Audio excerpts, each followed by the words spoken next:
우리가 사순절을 지내면서 부활을 입다라는 주제로 계속해서 말씀을 나누고 있습니다. 우리가 부활을 우리가 함께 나눌 때에 어, 우리에게 부활이 능력이 되고 또 영광이 되며 또 축복이 되기 위해서는 우리가 부활의 옷을 입어야 한다라는 말씀을 계속해서 우리가 나누고 있는데요.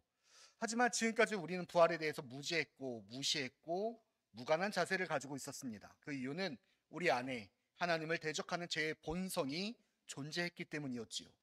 이 죄는 하나님보다 나를 사랑하게 만들었고 하나님이 계셔야 하는 자리에 나를 숭배하게 만들었었습니다. 또 가만히 머무는 것이 아니라 계속해서 확장하고 퍼져나갔습니다. 그리고 나를 영원히 지배하며 내 안에 존재했지요. 그 결과 죄의 삭슨 사망이라는 말씀처럼 우리는 영원한 죽음, 영원한 사망에 이르게 되었습니다. 그래서 우리는 이 죄를 끊어야 한다라고 지난 시간에 보았습니다. 죄가를 사라지게 만드는 겁니다.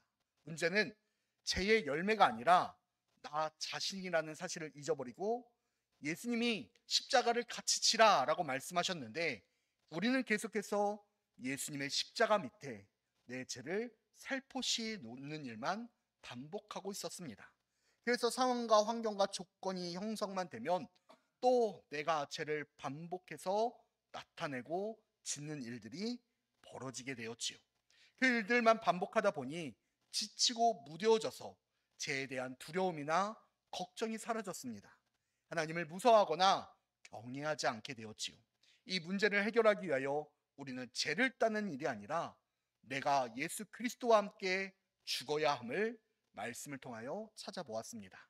그리고 오늘 우리가 함께 살펴볼 것은 그러면 우리가 왜 이렇게까지 힘들게 나를 죽여서만까지 신앙생활을 해야 되는가? 이 일들을 한번 살펴보려고 합니다. 그 가장 중요한 이유는 하나님의 계획이 우리에게 존재하기 때문입니다. 예전에는 그 나라를 상징하는 물건들이 있었습니다. 일본 하면 가전이었죠. 그래서 우리나라 사람들이 일본 가서 꼭 코끼리 밥솥을 사왔다라고 이야기합니다. 이탈리아는 명품이었고요. 독일은 우리나라 어머니들한테는 쌍둥이 칼로 유명했습니다. 남자들한테는 자동차로 유명하죠. 저도 배낭여행을 하면서 독일에서 쌍둥이 칼을 가져왔던 기억이 있어요. 그 당시만 해도 우리나라에서 만들어지는 제품들이 우리나라에서 만들어졌고 생산된 제품들이 그 나라 제품들보다 약간 부족했기 때문에 그랬던 것 같습니다. 그런데 지금 많이 변했습니다. 웬만하면 우리나라에서 만들어지는 것들이 다른 나라에서 만들어지는 것보다 월등하게 기능적으로나 제품의 완성도나 더 높아졌기 때문입니다. 반면 어디에서 만들어졌냐에 따라서 사람들이 꺼려하는 것들도 있습니다. 특히 음식에 대해서 더 강한 것 같아요. 다른 나라를 비하하면 안 되지만 우리나라 인식 중에 우리 인식 가운데 중국산에 대한 거부감이 우리는 있습니다. 워낙 음식에 대한 장난을 많이 치는 장면들을 많이 보았기 때문인 것 같습니다. 똑같은 물건이어도 똑같은 성능을 발휘해도 똑같은 기능을 가지고 있어도 어느 브랜드를 가지고 세상에 나왔냐에 따라서 가격이 천차만별로 바뀌기도 합니다. 우리의 인생도 마찬가지입니다. 세상적인 관점에서 보면요. 세상적인 시선으로 보면요. 누구의 자녀로 태어났는가? 태어난 사람의 그 삶을 좌지우지하는 세상이 되었습니다. 흔히 말해서 금수저, 은수저, 흙수저로 이야기하지요. 특히 다이아몬드 수저를 가지고 태어난 사람은요. 태어난 순간부터 다른 사람들과의 삶의 격차가 벌어지기 시작하기도 합니다. 아이의 존재의 가치가 달라서 그랬을까요? 아이의 삶의 존재가 달랐기 때문일까요? 아이의 생명의 가치가 다르기 때문에 그런 일들이 벌어질까요? 아니요, 똑같지요. 부모가 누구이든 간에 아이들이 갖고 있는 존재의 가치는 동일합니다. 그러나 부모가 누구냐에 따라서 살아가는 삶의 모습과 세상의 시선 그리고 그들이 받는 태도가 달라지고 있다는 거예요. 이는 우리에게 매우 중요한 사실을 말해주고 있습니다. 우리가 누구에게 속해져 있는가에 따라서 우리의 삶의 가치, 삶의 모양, 삶의 존재가 달라지기 때문입니다. 그리고 성경은 우리가 하나님의 형상대로 지어졌다라고 고백하고 있습니다. 창세기 1장 27절 말씀 우리 함께 읽어볼까요? 하나님이 자기 형상 곧 하나님의 형상대로 사람을 창조하시되 남자와 여자를 창조하시고 골로새서 3장 10절은 또 이렇게 이야기합니다. 새 사람을 입었으니 이는 자기를 창조하신 이의 형상을 따라 지시게까지 새롭게 하심을 입은 자니라. 아멘. 성경은 하나님이 우리를 처음 지으셨을 때 우리의 모습을 하나님의 형상으로 만드셨다라고 고백합니다. 그러니까 우리의 모습의 시작, 우리의 존재의 가치, 이것은 하나님의 모습 그대로를 갖고 있다라고 성경은 이야기해요. 다만 우리가 죄로 인하여 하나님의 형상을 잃어버렸고 공중의 권세 잡은 자의 삶을 따라 살면서 본질상 진노의 자녀로 살아갔을 뿐입니다. 우리는 본래 근본적으로 하나님의 형상을 따라 지음받은 자들입니다. 그렇기에 우리가 십자가에서 죽어야만 했습니다. 우리가 조금이라도 살아있으면, 우리의 죄된 모습이 조금이라도 남아있으면 그 죄는 또 대적할 것이고 또 확장할 것이고 내 안에 영원히 거할 것이었기 때문입니다.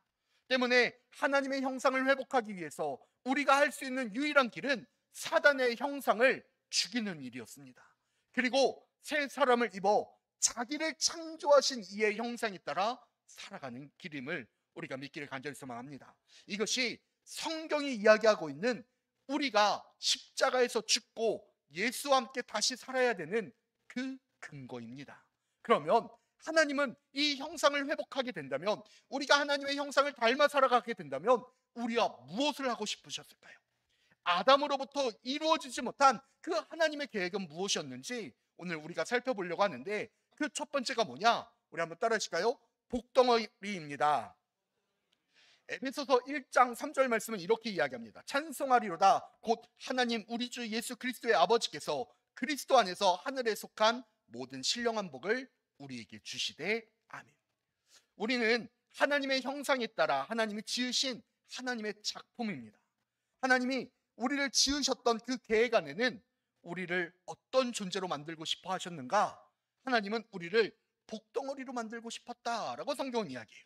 바울은 하나님 곧 그리스도의 아버지께서 그리스도 안에 있는 우리에게 하늘에 속한 신령한 복을 우리에게 주셨다라고 고백하고 있습니다. 한마디로 우리를 복덩어리로 만드셨다라는 거예요. 문제는 하나님의 형상을 잃어버린 사람들은요, 살아가는 순간순간마다 복을 목말라 하면서 살아가요. 특히 우리나라 사람들을 보면 정말 복에 목말라 하는 것을 보게 됩니다. 지금은 다 침대 문화지만 제가 결혼할 때만 해도요, 혼수로 이불을 해왔습니다. 그러면 거기에 뭐가 적혀 있어요? 복자가 적혀 있어요. 그 전에는 치마, 저고리, 옷구름, 옷 주머니, 마고자, 단추, 비녀 다 복자를 집어넣습니다. 심지어 주발 뚜껑이나 대접의 종지, 그리고 숟가락, 젓가락에도 뭘 넣어요? 복을 집어넣어요. 저는 다리를 많이 떠는 편이에요. 그러면 저희 어머니가 항상 뭐라고 말씀하셨을까요? 복 나간다 라고 이야기하세요. 그것만 있나요? 문지방에 앉는 것, 한숨을 쉬는 것, 밥 먹을 때 이 식탁을 두드리는 것, 손님이 뒤주위에 앉아 있는 것, 마당을 쓸면서 집에 흙을 밖으로 내보내는 것, 다 복 나간다 라고 말씀하세요. 우리나라 사람들한테 복이 너무 귀하니까요, 복이 만나기가 너무 어려우니까 있는 복이라도 빼앗기지 않으려고 해요. 영미권 국가 내에서는 로터리라는 이 단어가 우리나라에서 복권이라는 의미로 사용됩니다. 그런데 이 어원은요, 제비를 뽑다라는 것에서 유래가 되었대요. 정말 이 로또와 같은 그 프로그램을 정확하게 반영하고 있는 단어입니다. 하지만 우리나라는 복권을 복복자의 문서 권자를 씁니다. 복이 있는 종이, 증표, 화폐라는 뜻이죠. 이 종이가 복을 가져온다라는 의미로 갖고 있는 거예요. 복을 너무나도 간절하게 바랬거든요. 그러다 보니까 무엇을 하면서 살았냐? 항상 복을 빌며 살았어요. 매일 아침마다 물을 떠놓고 거기서 복을 빌었고요. 무슨 일을 앞두고는 정성을 다하며 100일 기도를 했고요. 108배를 하면서 복을 빌며 살았습니다. 하나님으로부터 멀어진 인간은 언제나 복에 목말라 살아갈 수밖에 없었고, 복에 목말라 하는 우리는 우상 숭배를 통하여 그것을 조금이나마 얻어볼까 노력했어요. 하지만 바닷가에서 갈증이 온다고 바닷물을 마시면 안 되듯이 복을 빼앗아가는 사단 앞에서, 세력 앞에서, 우상 숭배 앞에서 복을 구하는 것은 미련한 일이었습니다. 그 일은 점점 더 우리에게 복에 대한 갈망과 갈증만을 가지고 왔고, 사람들은 점점 더 지치고 힘들고 어렵게 되었거든요. 그러다 보니까 사람들은 더 어떻게 하나요? 더 갈증이 날수록 우상에게 매달리는 겁니다. 이 잘못된 관계가 점점 더 악화되기만 했습니다. 그러나 우리는 처음부터 복을 구하고 복을 말라하며 복을 갈구하며 살아가는 존재들이 아니었어요. 우리는 복의 근원이 되기로 약속된 사람들이었거든요. 창세기 12장 1절에서 3절 말씀 저와 한 절씩 교독하시겠습니다. 여호와께서 아브라함에게 이르시되 너는 너의 고향과 친척과 아비의 집을 떠나 내가 내게 보여줄 땅으로 가라.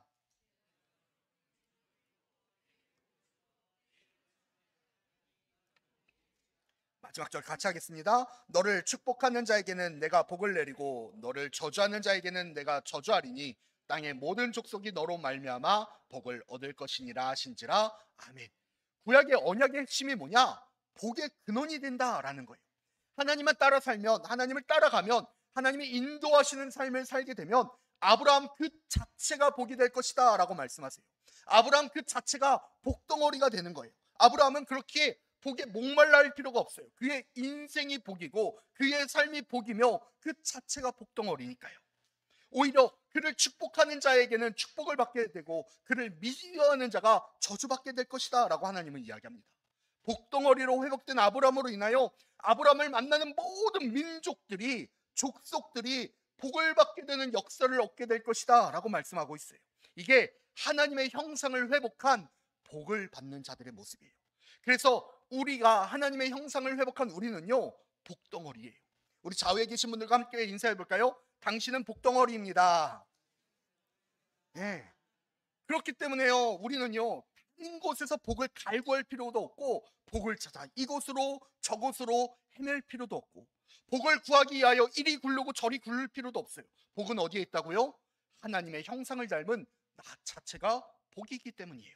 뿐만 아니라 우리가 복이 되기 위해서 우리에게 속해져 있는 모든 터전, 그 장소들에서 복을 누릴 수 있게 된다라고 이야기해요. 우리가 복이니까요. 우리가 있는 모든 곳에 하나님의 복이 있고 우리가 향하는 그 모든 삶에 하나님의 복이 임하게 돼요.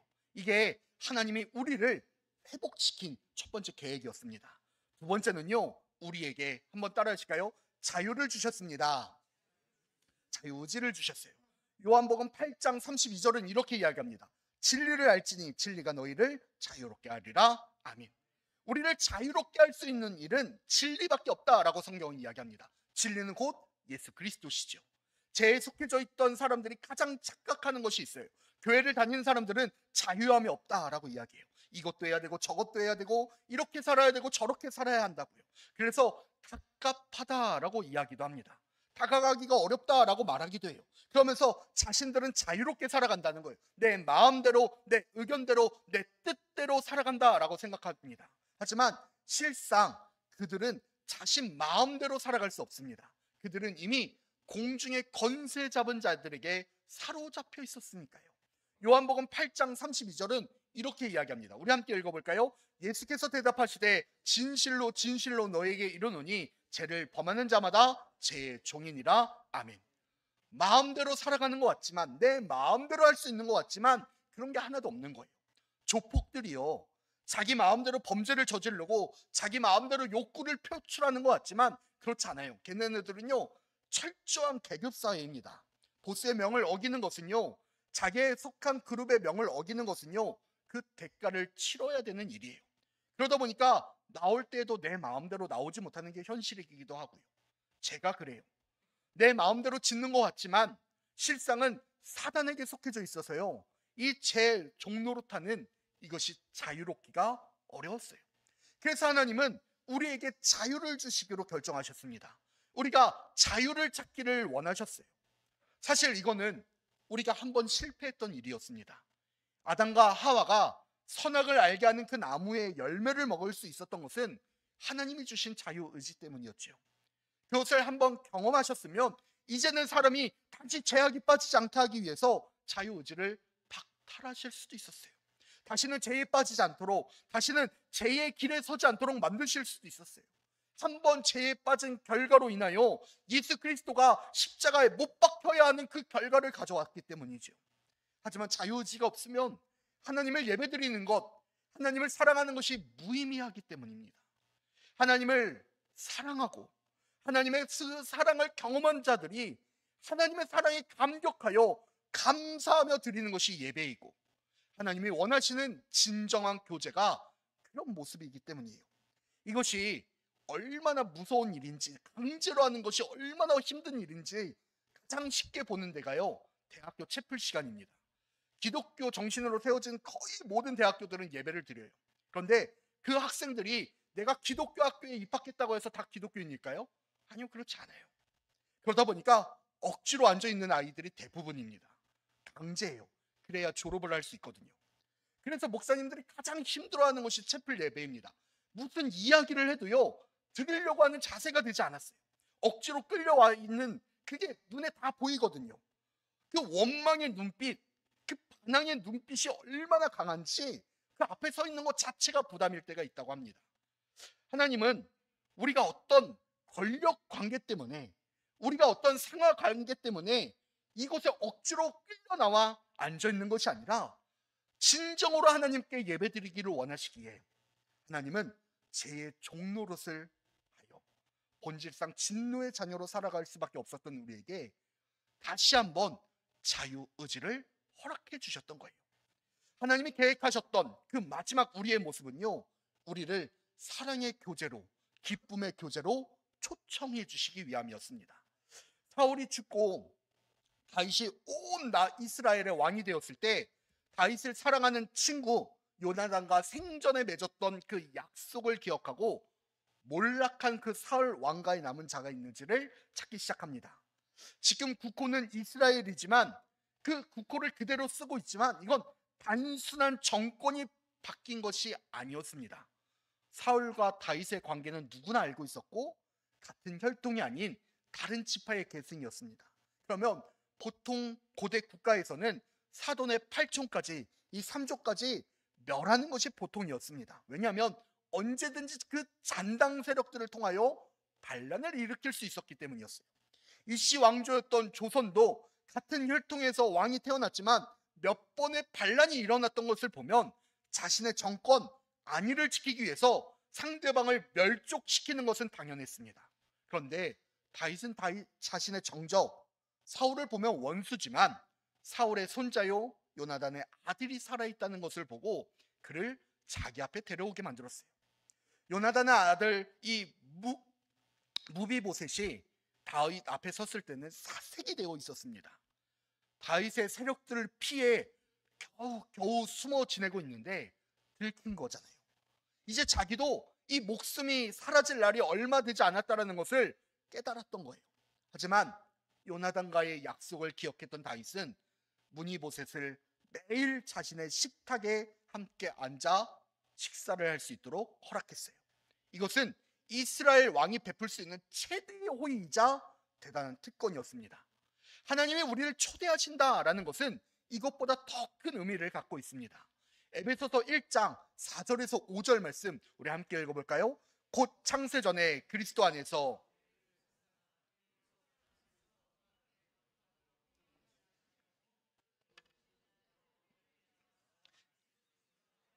자기의 아들들이 되게 하셨으니 아멘. 우리를 택하신 하나님은 사랑 안에서 우리를 거룩하고 흠이 없게 하시기 위해서 예수 그리스도로 말미암아 우리가 자기의 아들들이 되게 하셨다라고 성경은 이야기합니다. 이 모든 것이 가능한 것은 하나님의 기쁘신 뜻이 있었기 때문이었습니다. 즉 하나님의 사랑 안에서 그 기쁨으로 우리가 하나님의 아들들이 되었어요. 그리고 그 사랑을 경험하고 믿는 자들, 그 하나님의 원형을 회복한 자들이 하나님께 영광의 찬송을 올려드리기 시작합니다. 1640년대 영국 의회와 회원들이 청교도들을 다 포함해서 이 신학자들이 모여서 잉글랜드와 스코틀랜드의 이 영국 교회를 재건하기 위해서 모인 회의가 하나 있었는데 그것이 웨스트민스터 총회였습니다. 이 총회에서는 여러 가지의 신앙들이 합의된 내용들이 있었는데 그것을 이게 모아서 이야기한 게 웨스트민스터 소요리 문답이죠. 거기에 1번의 문답이 뭐였냐? 인간의 제일된 목적은 무엇입니까? 라는 질문에 그 답이 인간의 제일되는 목적은 하나님을 영화롭게 하고 영원토록 그를 즐거워하는 것이로다 라고 나오고 있어요. 제된 인간은 절대로 행할 수 없는 행할 수 없는 일에 하나님이 우리를 초대하신 거예요. 그게 어디냐? 바로 이 예배의 자리예요. 하나님을 예배하는 가운데 하나님을 경험하고 하나님의 사랑을 맛보며 이곳에서 기쁨으로 하나님을 찬양하는 것, 하나님이 그것을 원하셨어요. 이는 이스라엘 백성들을 이집트에서 구원하신 일과도 일맥상통합니다. 모세가 바로에게 처음 이집트를 나가겠다라고 이야기했던 것도 하나님을 예배하기 위함이었습니다. 하나님이 이스라엘 백성들을 가나안으로 이끄신 것도 그들을 통하여 예배받기 위함이셨어요. 하나님은 우리가 하나님의 원형을 회복하여 하나님 안에서 사랑으로 기쁨으로 함께 예배하며 교제하기를 원하셨어요. 그것은 놀라운 일을 가져오게 됩니다. 나의 삶이 예배가 돼요. 나만 알았던 이기적이던 욕망과 욕심이 가득한 삶에서 나를 사랑하여 하나님을 대적하고 원수 맺고 살았던 삶에서 모든 일에 그 일을 행하신 하나님을 찬양하기 시작해요. 모든 일을 행하신 그 하나님께 감사하기 시작합니다. 나를 인도하신, 나를 회복하신 하나님께 내 삶을 예배로 드려요. 그게 우리의 삶이 되고 인생이 되기 시작해요. 삶의 예배를 통하여, 나의 삶을 통하여 그 모든 곳에서 하나님의 나라를 경험할 수 있도록 만드셨다는 거예요. 우리는 본래 하나님의 형상으로 지음받은 사람들이었습니다. 저희 아들 선우의 표현을 빌리자면 하나님의 모티브가 바로 저와 여러분들이에요. 우리 앞에 우리는 하나님의 모습 그대로 그것을 가지고 있는 사람들이에요. 그렇게 우리가 앞에 나눴던 것처럼 우리는 하나님 수조를 몰고 나왔어요. 하나님 나라의 출신인 거예요. 때문에 우리의 가치, 이건 보증되어 있어요. 확실합니다. 절대로 어디 가서 무시당하거나 절대로 어디 가서 꿀리거나 그런 존재들이 아닌 하나님의 가치를 갖고 있다는 거예요. 왜냐? 하나님의 형상으로 지음받았으니까요. 그리고 하나님은 그 형상대로 지음받은 자들을 위하여 계획을 세우셨는데 그들을 복의 근원이 되게 하시고 그들이 진정으로 자유함을 얻어 그들 안에서 사랑함으로 함께 기쁨으로 교제하며 예배하기를 원하셨어요. 그렇게 하나님은 우리를 계획하셨고 지으셨고 우리와 함께 살아가기를 원하십니다. 그러나 우리가 죄인이기에, 우리가 죄의 근본이기에 하나님이 주신 축복을 누리지 못하고 하나님이 주신 자유를 사단에게 빼앗기며 하나님 아닌 세상을 숭배하며 살았습니다. 이제 우리는 다시 하나님의 형상을 회복하기를 원합니다. 이 죄의 옷을 벗어버리고 부활의 옷을 입기를 간절히 축복합니다. 이제 우리가 부활을 입어 부활의 삶을 살아야 할 때입니다. 그러면 본래 하나님의 그 계획대로 우린 복의 근원이 되며 진리가 우리를 자유롭게 하고 하나님 사랑 안에서 기쁨으로 교제하며 하나님을 예배하는 자로 변화될 줄 믿습니다. 이게 우리를 만드신 하나님의 계획이었어요. 사랑하는 우리 불꽃교회 성도 여러분, 우리는 하나님의 계획대로 살아가고 계시나요? 모든 피조물은 처음 만들어진 그 계획대로 살아갈 때 가장 큰 효과를 내고 가장 좋은 성능을 발휘하며 가장 좋은 모습을 가져왔습니다. 그게 바로 복의 근원으로 살아가는 것이고 우리를 자유롭게 하는 것이며 하나님을 온전하게 예배하는 것이었습니다. 내가 그 삶을 살아갈 수 있을까? 사단은 계속 우리를 의심하게 만듭니다. 하지만 본래 우리는 하나님의 형상대로 지음을 받았어요. 본래 우리는 하나님이 인정하시는 작품이었고요, 하나님이 보시기에 좋았더라 고백하는 존재였습니다. 내 출신, 내 수저, 나를 지으신 그 존재를 의심하지 않아도 돼요. 우린 하나님의 자녀입니다. 우리가 그 사실을 기억하고 우리가 빼앗겼던 복의 근원을 되찾아오며 사단을 빼앗겼던 그 자유를 되찾아오고 사단을 숭배했던 찬양을 하나님께만 올려드림으로 우리가 하나님의 자녀임을, 우리가 하나님이 회복시킨 자녀임을, 우리가 주님과 함께 죽었고 다시 살아나는 부활의 존재임을 우리가 부활을 입어 증명하며 이 한 주간도 살아가는 우리 모두가 되기를 간절히 축복합니다. 기도하겠습니다. 함께 하시고 은혜로 오신 주님, 오늘도 우리를 부르시고 인도하여 주시사 우리를 복의 자녀로, 우리를 자유롭게 하시고 우리와 함께 예배드리기를 원하시는 하나님의 그 계획을 보게 하여 주심에 감사합니다. 그 계획을 믿고 살아가는 하나님의 귀한 자녀들에게 하나님의 은혜의 소망이 가득 넘칠 수 있도록 주여 도우시고 인도하여 주시옵소서.